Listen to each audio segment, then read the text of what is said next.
Hello বন্ধুরা, আমি তন্দ্রানী। আপনাদের সকলকে আমার চ্যানেলে স্বাগতম। আশা করি আপনারা সকলে ভালো আছেন, সুস্থ আছেন। আগের ভিডিওতে আমি আপনাদের বলেছিলাম যে আমাদের হলস্তাদ আর যাওয়া হলো না বৃষ্টির জন্য। তখন খুব মন খারাপ হয়েছিল। আজ সারাদিন চারদিকটা ঘুরে মনটা একটু ভালো হয়েছে। এখন এটাই মেনে নিতে বাধ্য যে ভাগ্যে ছিল না, তাই যাওয়া হয়নি। দেখা যাক পরে আর কোনো দিন যেতে পারি কিনা। কথা বলতে বলতে আমরা চলে এসেছি ভিয়েনা সিটি হলে। বাবা, এখানে তো অনেক লোকজন লাইনে দাঁড়িয়ে আছে। তাহলে কি এখান থেকেই লাইন?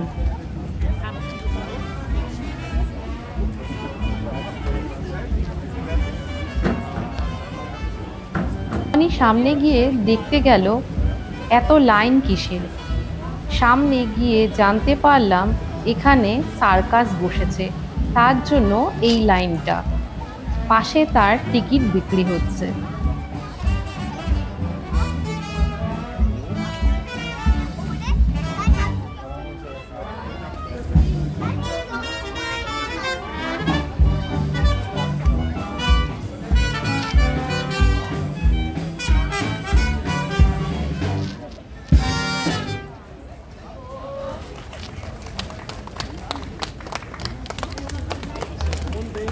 আমরা আর ভেতরে গেলাম না।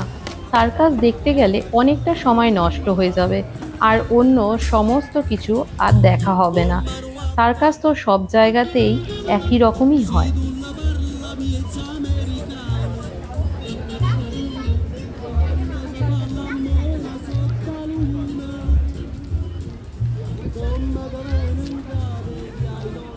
এই জায়গাটা হলো টাউন হলের ঠিক সামনের দিকটা। আমরা পাশ দিয়ে বেরিয়ে যেতে থাকলাম।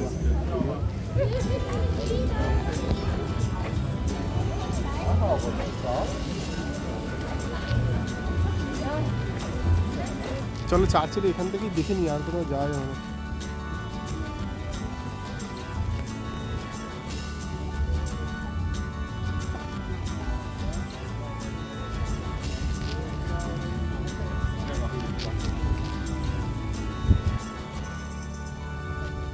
কি বিশাল ভিয়েনা সিটি হলটা বলুন।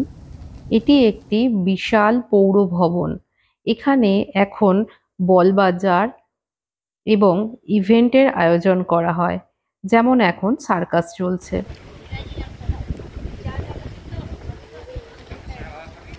এটাই মনে হয় দেখি, এই যে সাইড দিয়ে ওরা ছবি টবি তোলে, এটাই হচ্ছে ব্যাপার। এই না গো, এই যে আছে, চলে আসো। আর একটা উই যে বলছো, দুটোই ইয়ে। সত্যি ভিয়েনার প্রতিটি প্রাচীন স্থাপত্যগুলো খুব সুন্দর কাজ করা, দেখলেই মন মুগ্ধ হয়ে যাচ্ছে।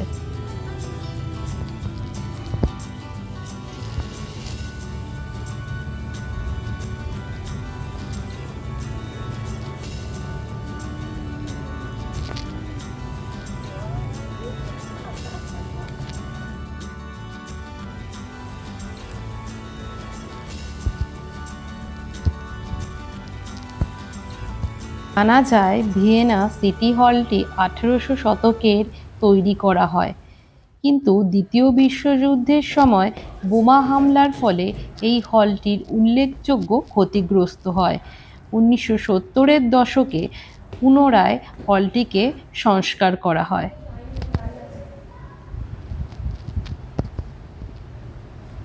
এই হলটি ফ্রেডরিক ভন স্মিথ ডিজাইন করেছেন। সিটি হলটির উচ্চতা 105 মিটার। ভিয়েনাতে অনেক ঐতিহাসিক স্থাপত্য রয়েছে। জানি না আমরা সব কিছু দেখতে পারবো কিনা, কারণ বৃষ্টির জন্য আমাদের অনেকটা সময় নষ্ট হয়ে গেছে।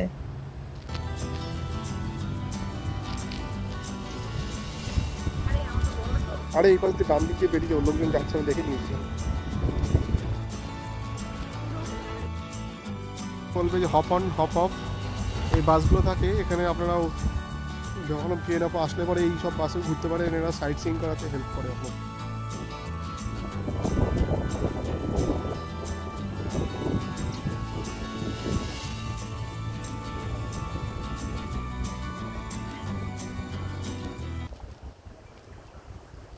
আমাদেরকে দেখুন ঘুরতে এসে রেইনকোট পরে ঘুরে বেড়াতে হচ্ছে।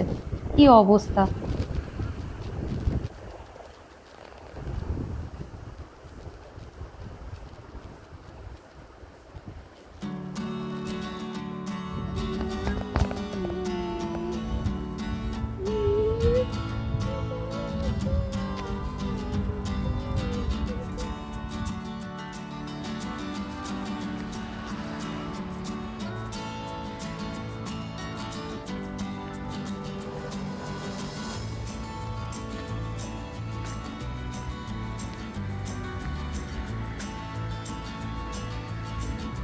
এই বিশাল প্রাসাদের মতো দেখতে বিল্ডিংটা হলো ভিয়েনা বিশ্ববিদ্যালয়। ভিয়েনা বিশ্ববিদ্যালয় ইউরোপের অন্যতম মর্যাদাপূর্ণ একটি শিক্ষা প্রতিষ্ঠান। এখানে প্রায় ৯২,০০০ শিক্ষার্থী আছে। এই বিশ্ববিদ্যালয় ১৩৬৫ সালে প্রতিষ্ঠিত হয়েছে। ভাবা যায় কত প্রাচীন বিশ্ববিদ্যালয়!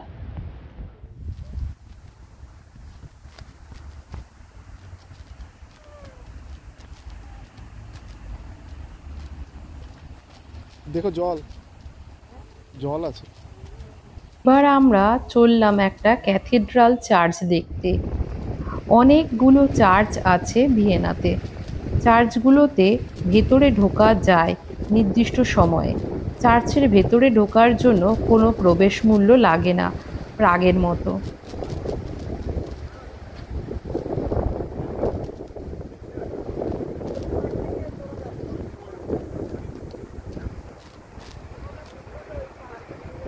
হ্যাঁ হ্যাঁ। সময় যে বয়ে যায় আর ফিরে আসে না। তাই শত সমস্যার মধ্যেও পরিবারের সাথে আনন্দে জীবন কাটানোটা তো খুব দরকার। কারণ নিঃশ্বাসের কোনো বিশ্বাস নেই। আজ আছি, কাল নাও থাকতে পারি।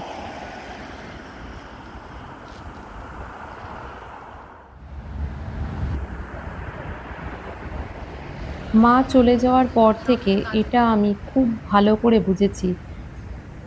মা হঠাৎই অসুস্থ হয়ে আমাদের ছেড়ে চলে গেলেন।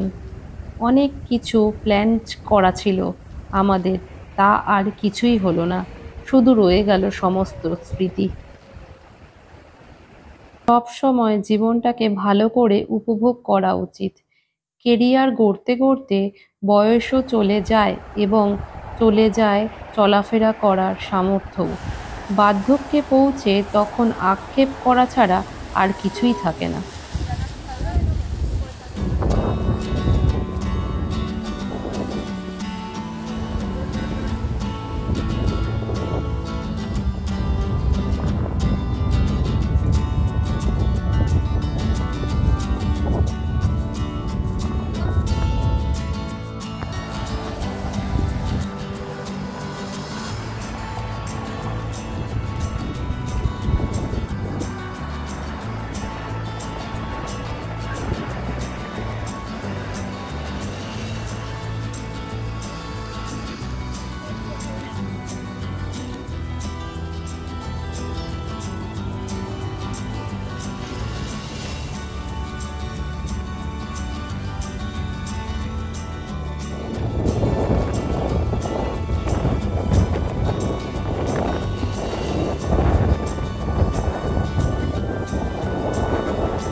ওটা 71।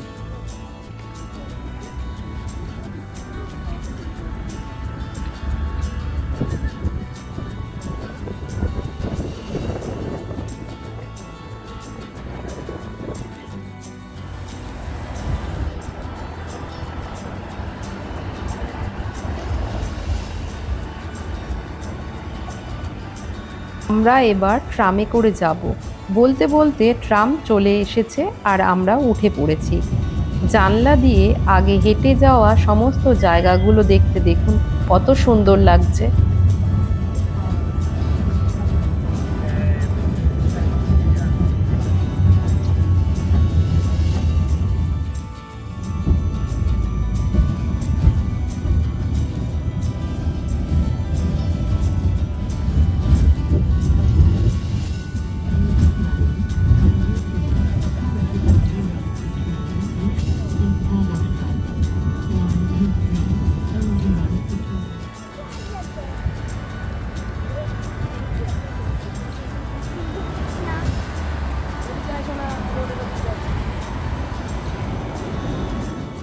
এখন আমরা যাচ্ছি সেন্ট চার্লস চার্চে।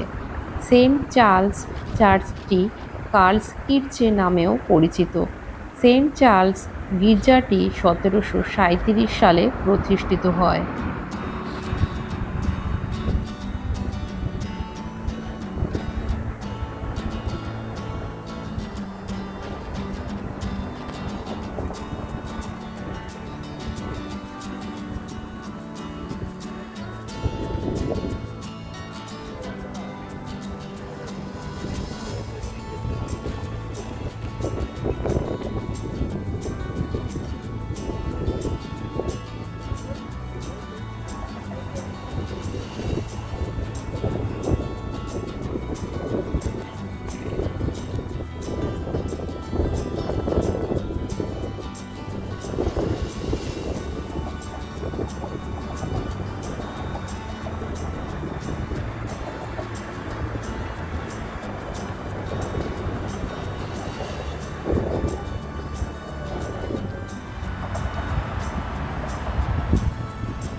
এই গির্জাটির প্রবেশদ্বারে স্তম্ভ দুটিতে হবসবার্গ সম্রাটের জীবন ও কর্ম চিত্রিত করা হয়েছে।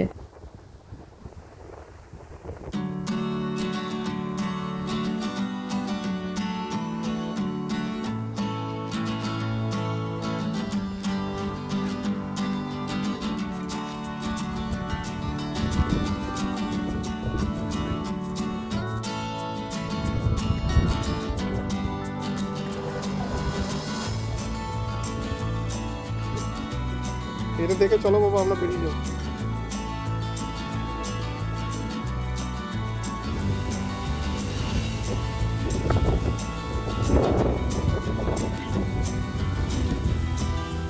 এই আচ্ছা, চার্চের ভেতরে ঢুকতে দিচ্ছি, চার্চের ভেতরে ঢুকতে।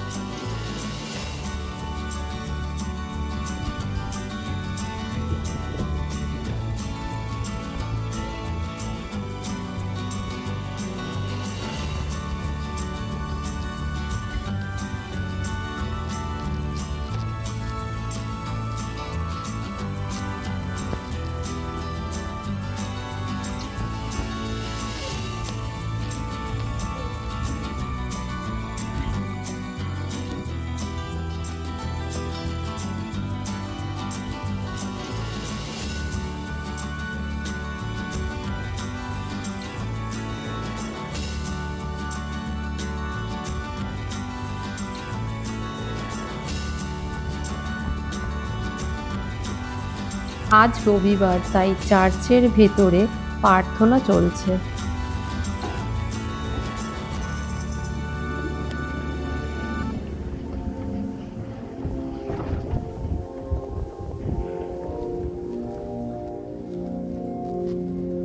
সত্যি খুব সুন্দর।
ভিয়েনার ভিডিও দেখতে কেমন লাগছে আপনাদের জানাবেন। ভালো লাগলে অবশ্যই লাইক, শেয়ার ও সাবস্ক্রাইব করে পাশে থাকবেন। আবার দেখা হবে ভিয়েনার বাকি অংশটুকু নিয়ে। এখনের মতো টাটা।